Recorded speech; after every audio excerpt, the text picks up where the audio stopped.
আসসালামু আলাইকুম। আমি শেফ মেহরুন আক্তার মেরি।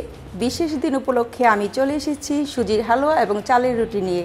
চালের গুঁড়ার সুজির হালুয়া তৈরি করতে কি কি উপকরণ লাগছে আমি দেখিয়ে দিচ্ছি। প্রথমে লাগছে চালের গুঁড়া, চিনি, এলাচ, দারুচিনি, কিশমিশ, কয়েক ধরনের বাদাম, লবণ, ঘি, মিল্ক পাউডার, লিকুইড দুধ এবং রোজ ওয়াটার। প্রথমে আমি একটি প্যান নিয়েছি, প্যানটা চুলায় দিয়ে দিয়েছি। একদম হালকা তাপে আমি প্রথমে ঘি দিয়ে দিচ্ছি প্যানে 2 টেবিল চামচ। আমি 2টা দারুচিনি, 3 পিস এলাচ দিয়ে দিয়েছি। চুলার আঁচটা মিডিয়াম থাকবে। ঘিটা একটু হালকা গরম হওয়ার পরে আমি চালের গুঁড়াটা দিয়ে দিব। চালের গুঁড়া দিব আমি 2 কাপ।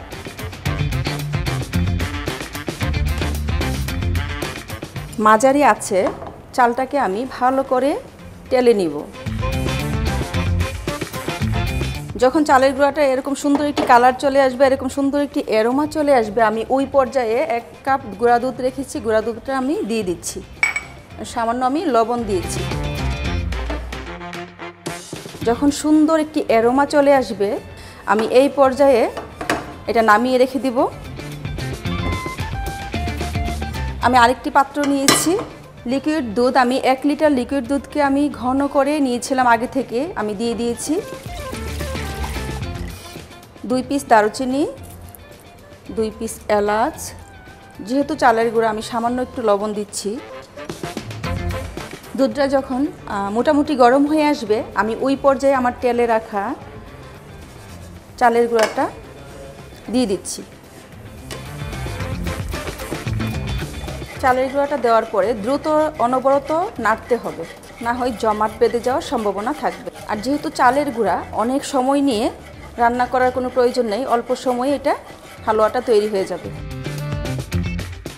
আমি 2 কাপ চিনি দিচ্ছি 2 কাপ চালের সাথে।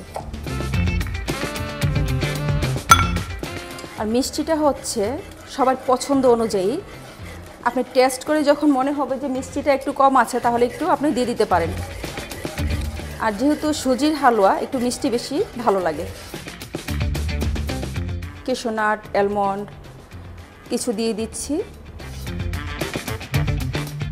আমার হালুয়াটা হয়ে এসেছে যখন এই পর্যায়ে 1 ফোঁটা রোজ ওয়াটার দিয়ে দিয়েছি। এটা বেশি দেওয়া যাবে না, তাহলে অনেক বেশি অ্যারোমা চলে আসবে। আর আমি কুকিং ক্রিম নিয়েছি এটা টেস্টের জন্য। আপনারা অপশনাল দিলেও দিতে পারেন, না দিলেও কোনো সমস্যা নেই। কুকিং ক্রিমটা দেওয়ার পরে চুলায় বেশি সময় রাখা যাবে না, কারণ চুলার আঁচ একদম কমিয়ে কুকিং ক্রিমটা দিতে হবে। এর কারণ হচ্ছে চুলার আঁচ বাড়ানো থাকলে কুকিং ক্রিমটা ফেটে যাবে। আমার সুজির হালুয়াটা হয়ে গেছে, আমি একটি বাটিতে নিয়ে নিচ্ছি।